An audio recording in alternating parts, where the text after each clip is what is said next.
నీ చేసే వ్యాపారంలో యథార్థత ఉండాలి, నువ్వు చేసే ఉద్యోగంలో యథార్థత ఉండాలి, నీ భర్త దగ్గర నువ్వు యథార్థంగా జీవించాలి, నీ భార్య దగ్గర నువ్వు యథార్థంగా జీవించాలి, నీ తల్లిదండ్రుల దగ్గర నువ్వు యథార్థంగా ప్రవర్తించాలి.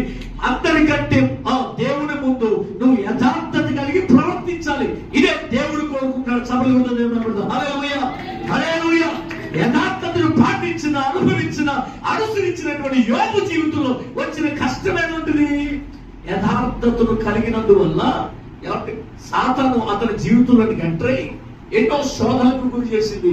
లాస్ట్ కి తన ఆస్తి అంతా పోయి, తన పిల్లలు పోయి, తర్వాత తనకు మరణకరమైన పుట్టు పుట్టినా, రాస పుట్టు పుట్టినా, చెల్ల పెంకులతో అతడు గోక్కొచ్చున్నప్పటికీ తన భార్య వచ్చి ఏమిటి స్తోత్రం ఏమంది? చచ్చిపో అంది. హల్లెలూయా. చూసారా? ఏ భార్య అయినా భర్తని అంటుందా? ఏ భర్త అయినా భార్యని అంటుందా? అర్థం చేసుకున్నాడు యోబు.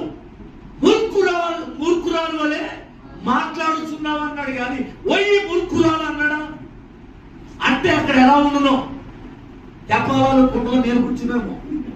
ఏ మాత్రము కూడా యోబు భార్యని ఏమలేదు అది దేవుని స్తోత్రం. రెచ్చగొట్టి తిప్పలు పడే కంటే ఏమంటే మీరు ఎవరిని ఖండించాలి? ఇప్పుడు దేవుని స్తోత్రం. ఒకసారి వాళ్ళ ఆయన గారు బాధపడ్డాడు. ఏమండి అయ్యగారు, మేమేమో ప్రార్థన చేయనోడు మళ్ళీ మా ఆవిడ పెద్ద ప్రార్థన బోధురాలే ఫీల్ అయిపోతా ఉంటదండి.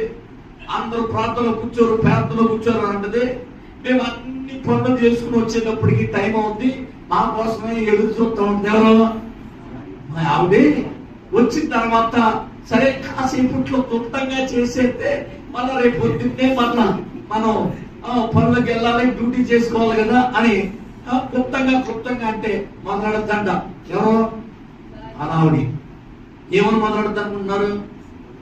ఆ పెళ్ళైనప్పుడు ఇలా ఉన్నాడు అమ్మ భర్త, ఆ తర్వాత ఇలా దెబ్బలు తగిలాయి, ఇలాంటి సమస్యలు వచ్చాయి, ఇలా వచ్చాయి, అలా వచ్చాయి, ఏమైనా మారు మనసు లేదయ్యా, నా భర్తను మార్చయ్యా.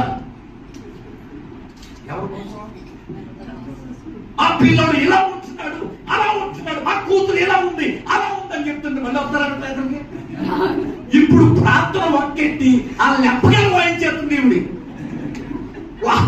ఎప్పుడో చేసిన తప్పులకి ఇప్పుడు బాగానే ఉన్నామండి, మళ్ళా పాత గొడవలన్నీ మళ్ళా తీసుకొచ్చి మా ఇద్దరి మధ్యలో గొడవలు అయిపోతున్నాయండి అన్నాడు.